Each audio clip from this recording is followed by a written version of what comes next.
ગોષ્ઠીનો topic છે ગાથા number 34 અને 35, જેમાં પ્રત્યાખ્યાન એટલે ત્યાગનું સાચું સ્વરૂપ સમજાવ્યું છે. જ્યારે પણ પ્રત્યાખ્યાન કે ત્યાગની વાત આવે તો આપણને શું લાગે કે પૈસા છોડવા, ઘર છોડવું એ જ સાચો ત્યાગ છે, હે ને?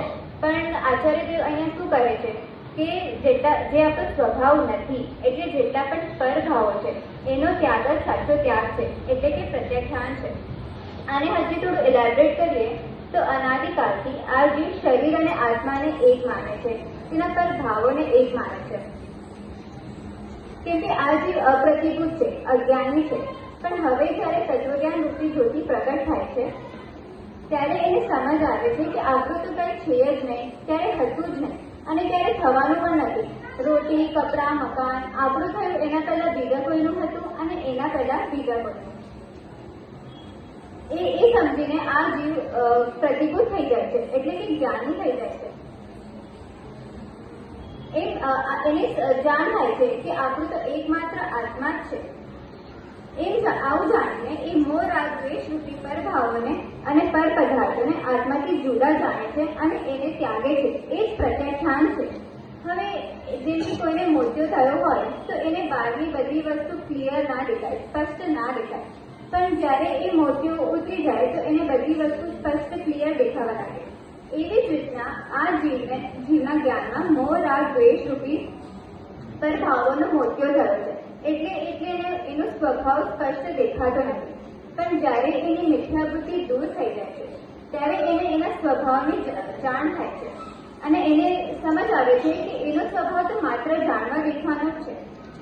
એમ સ્પષ્ટ જાણીને એના જેટલી બાકી બધા પરભાવો જાતે જ છૂટી જાય છે. એને જ પ્રત્યાખ્યાન કહે છે અને એ પ્રત્યાખ્યાન જ્ઞાનમાં જ છે. તો હવે આપણને બધાને પ્રશ્ન થશે કે શું આ પરભાવોને છોડવા પડશે, ત્યાગવા પડશે? તો આચાર્ય દેવ અહીંયા એ કહે છે કે આપણે તો આ પર પદાર્થોને ક્યારેય ગ્રહણ કર્યા જ નથી. કેમ કે આત્મામાં એક ત્યાગો ઉપાદાન શૂન્યત્વ નામની શક્તિ છે. આ શક્તિ એમ બતાવે છે કે આત્મામાં એવો કોઈ સ્વભાવ જ નથી કે એ પર પદાર્થને ગ્રહણ કરી શકે કે ત્યાગી શકે. રિયાલિટીમાં તો પર પદાર્થોને પર જાણવા એ જ તેનો ત્યાગ છે. આપણે એમ જાણી લીધું કે આ પર પદાર્થો મારાથી ભિન્ન છે, પર છે, તેનો ત્યાગ સહજ જ જ્ઞાનમાં થઈ ગયો. એ માટે એ પ્રત્યાખ્યાન જ્ઞાન જ છે અને જ્ઞાનમાં જ પ્રત્યાખ્યાન છે. હવે એક એક્ઝામ્પલથી આપણે સમજશું. મંદિરથી ઘરે જતા આપણે બીજા કોઈના ચપ્પલ પહેરી લીધા, ત્યારે એ સામેવાળો આવીને કહે કે અરે ભાઈ, આ ચપ્પલ તો મારા છે, આના પર જો મારા ઇનિશિયલ્સ લખેલા છે, આનો કલર આવો છે. ત્યારે આપણે એ ચપ્પલને જોઈએ છે, પરખીએ છે અને એનાલાઇઝ કરીએ છીએ અને આપણને સમજ આવે છે, આપણને એની જાણ થાય છે કે અરે હા, સાચમાં આ ચપ્પલ તો મારા નથી.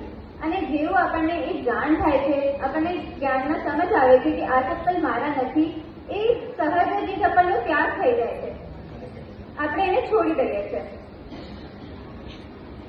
તેવી જ રીતના આ જીવ પણ ભૂલથી પરભાવોને અને પરદ્રવ્યોને પોતાના માને છે. પણ જ્યારે શ્રી ગુરુ એને સાચો આત્મા સ્વરૂપ બતાડે છે ત્યારે આ જીવ પોતાનું સાચું સ્વરૂપ સમજે છે અને જાણે છે કે આ મોહ રાગ દ્વેષ રૂપી ભાવો એ મારા નથી, હું એનાથી જુદો છું. એમ સમજીને તેઓ સહજ જ ત્યાગ થઈ જાય છે. પોતાના જ્ઞાનમાં ત્યાગરૂપ અવસ્થા થવી તે જ પ્રત્યાખ્યાન છે, તે જ ત્યાગ છે, બીજું કાંઈ નહીં. આપણે પણ આપણું સાચું સ્વરૂપ સમજીને બધા જ સ્વભાવોને ત્યાગ કરીને સ્વભાવમાં સ્થિર થઈએ એવી મંગલ ભાવના છે.